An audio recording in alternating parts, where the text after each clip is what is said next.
कैसे हैं आप सब। हेलो दोस्तों, मेरा नाम है यश और मैं कर रहा हूँ अपनी MSIT कानपुर से। तो मैं सोच रहा था कि एक सीरीज़ लाने का जिसमें हमारे गेट क्वेश्चंस होंगे और ये क्वेश्चन थोड़े कॉन्सेप्चुअल होंगे, ताकि आप लोगों की अंडरस्टैंडिंग बढ़े और गेट में आपको इस बात का फ़ायदा मिले। तो चलिए, सबसे पहले हम जो शुरू कर रहे हैं वो चैप्टर है इलेक्ट्रोमैग्नेटिक्स। तो देखो, सबसे पहले हमारे पास ये क्वेश्चन है, a uniform infinite sheet charge with density equals to rho naught resides on the plane defined by 3x minus 2y plus 4z equals to 9. Find electric field intensity everywhere. देखो, सबसे पहले क्वेश्चन समझने की कोशिश करते हैं इसमें बोल क्या रहा है। तो इसमें ये बोल रहा है कि एक चार्ज है, एक शीट है जिसकी चार्ज डेंसिटी रो नॉट है और वो इस पर्टिकुलर प्लेन में रखा हुआ है। ठीक है, तो अब हमें इलेक्ट्रिक फील्ड इंटेंसिटी निकालना है। अब सबसे पहले चलो हम गिवन लिख लेते हैं। गिवन लिख लेते हैं। तो गिवन हमारे पास क्या क्या है। गिवन हमारे पास है चार्ज डेंसिटी,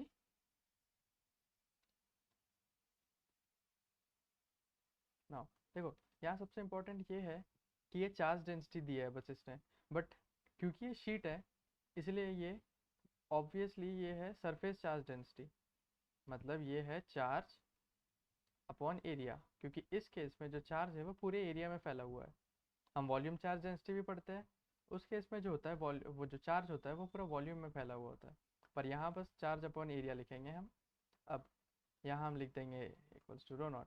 अब हमें दिया है प्लेन की इक्वेशन, पहले हम डिफाइन कर लेंगे। प्लेन की इक्वेशन में लिखूंगा 3x minus 2y plus 4z equals to 9।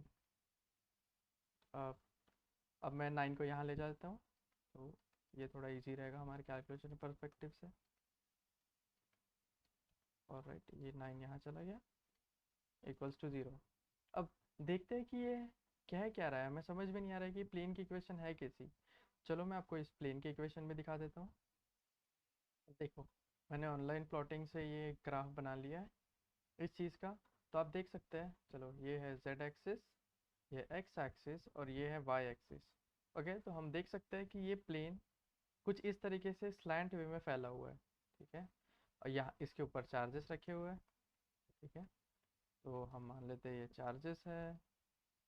तो हमें प्लेन का ओरिएंटेशन चलो समझ में आ गया, और हम देख सकते हैं कि x एक्सिस पे यहाँ कट कर रहा है, y पे कोई कुछ यहाँ, और ये y पे कुछ यहाँ, और ये z x पे कुछ यहाँ। ऑलराइट, तो ठीक है। अब हमें निकालना है इलेक्ट्रिक फील्ड एवरीवेयर। तो देखो, इलेक्ट्रिक फील्ड यहाँ भी निकाली जा सकती है, इसे हम रीजन 1 बोल देते हैं। रीजन 1 निकाल सकती है, मतलब जो प्लेन के मैं ऊपर की बात कर रहा हूँ सारे।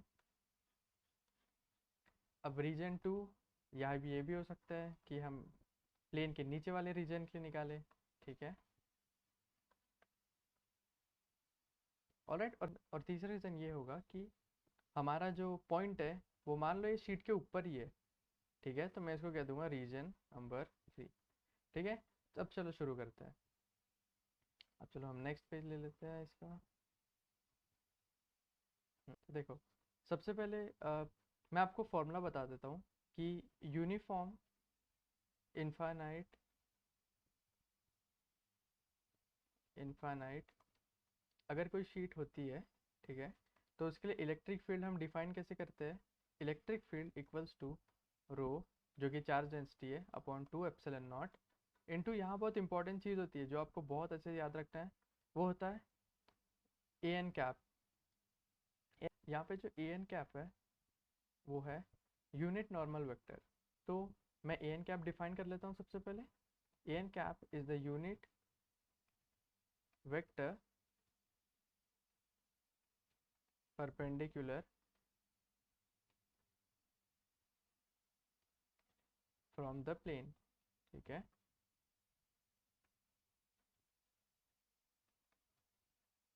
To the point of interest, to the point of, ठीक है।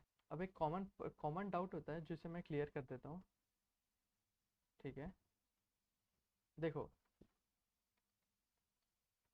मोस्टली लोगों ने जो डेरिवेशन किया होगा ना, वो यही किया होगा जिस केस में जो हमारी चार्ज होती है चार्ज की जो शीट होती है वो एक्स वाई प्लेन पर ही रखी हुई होती है,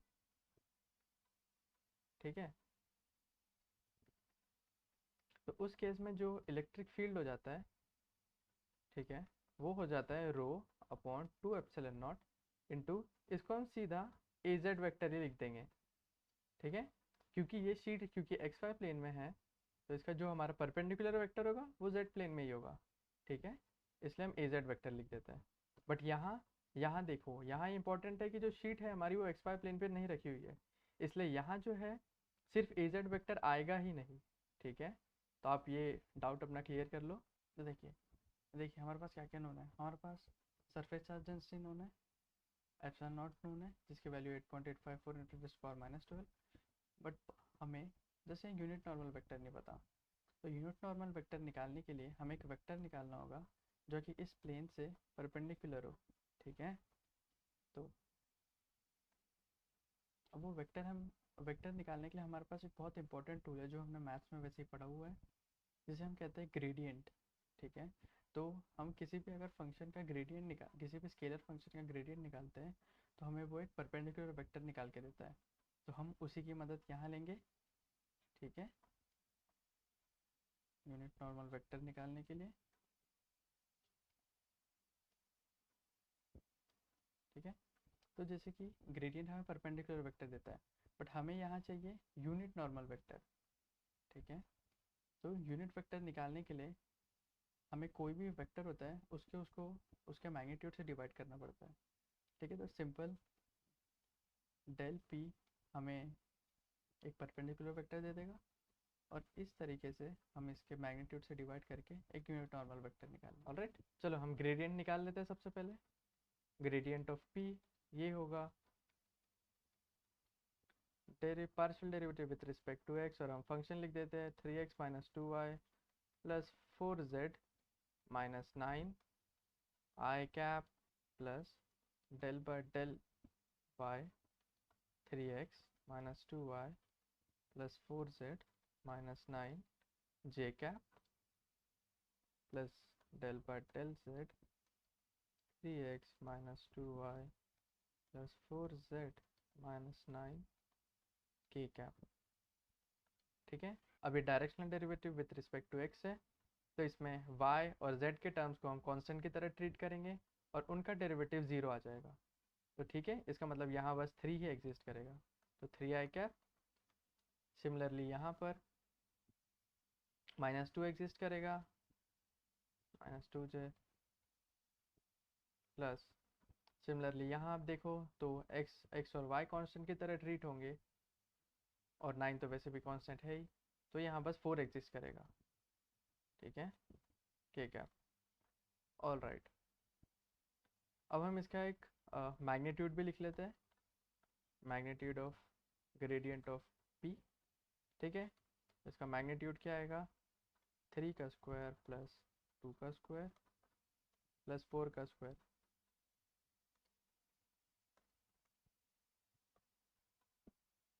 हो गया 4 का, तो ये 4 का स्क्वायर, तो इसका आंसर आएगा √29।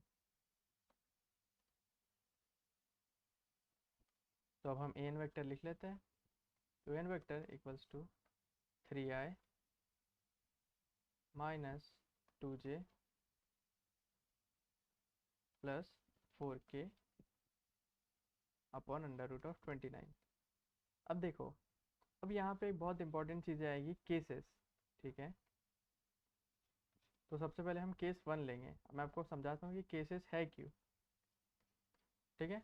तो अब देखो, अब जैसे कि हमने पहले रीजन्स की बात की थी, तो वो केसेस इन रीजन के हिसाब से ही आएंगे।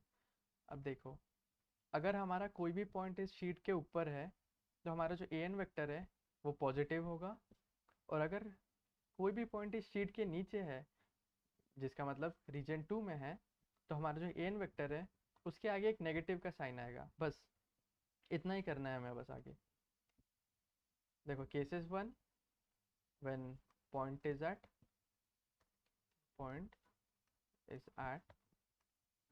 रीजन 1, ठीक है। तो यहाँ क्या होगा, एन कैप एन कैप आएगा 3i minus 2j plus 4k upon under root of 29। ठीक है, तो हमारा इलेक्ट्रिक फील्ड क्या आएगा? इलेक्ट्रिक फील्ड का फॉर्मूला है rho upon 2 epsilon naught into n vector. ठीक है, तो रो हमारा रो नॉट है, एप्सिलॉन नॉट की वैल्यू हम डाल देते हैं 8 into 10⁻⁻12। All right, n vector लिख लो हम 3i minus 2j plus 4k upon under root of 29। ठीक है, इसका मैं आंसर आपको सॉल्व करके लिख के देता हूँ। ये होगा रो नॉट।